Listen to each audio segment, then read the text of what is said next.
عبداللہ ابن عباس رضی اللہ عنہ نے حضرت عائشہ کی وفات سے پہلے اندر آنے کی اجازت طلب کی، اور حال یہ تھا کہ وہ مغلوب تھی یعنی بیماری بہت بڑی ہوئی تھی، اور باہر سے حضرت عبداللہ ابن عباس نے درخواست کی کہ میں حضرت عائشہ رضی اللہ عنہ کی خدمت میں حاضر ہونا چاہتا ہوں۔ معلوم ہے کہ پردے کے احکام کے ساتھ اگر کوئی مرد کسی خاتون کی عیادت کے لیے چلا جائے یا کوئی خاتون کسی مرد کی عیادت کے لیے چلی جائے پردے کے احکام کے ساتھ تو شرعاً جائز ہے۔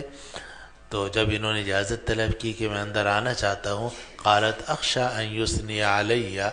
تو حضرت عائشہ رضی اللہ عنہ فرمانے لگی مجھے ڈر ہے کہ واقع تعریف کریں گے، اور یہ بھی بعض روایتوں میں آتا ہے کہ انہوں نے کہا مجھے تعریف کی ضرورت نہیں ہے، میں تو آخرت کی نجات چاہتی ہوں، تو مجھے ڈر ہے کہ واقع میری تعریف کریں گے۔ تو عرض کیا گیا حضرت عائشہ سے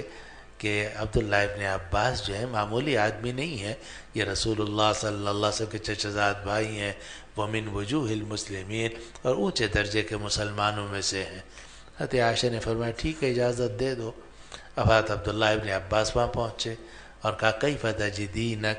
کہ آپ اپنے آپ کو کیسے پاتی ہیں، کیا حال ہے؟ تو فرمانے لگیں بخیر ان اتقیت، اگر میں متقی ہوں تو پھر تو خیر ہے۔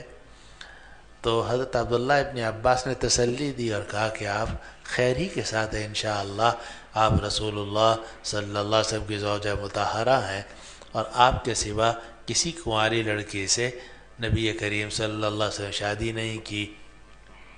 اور آسمان سے آپ کا عذر نازل ہوا ہے، آپ کے بارے میں تو آیات نازل ہوئی ہیں، 16 آیتیں۔ اس کے بعد عبداللہ ابن عباس تو چلے گئے، تو عبداللہ ابن زبیر بعد میں آئے، تو حضرت عائشہ نے ان کو بتایا کہ ابن عباس آئے تھے، انہوں نے میری تعریف کی، حالانکہ وَوَدِدْتُ أَنِّي كُنْتُ نَسْيًا مَنْسِيًّا، میں تو یہ چاہتی ہوں کہ میں بھولی بسری ہو جاؤں، نہ لوگ مجھے یاد کریں نہ میں کسی کو یاد کروں۔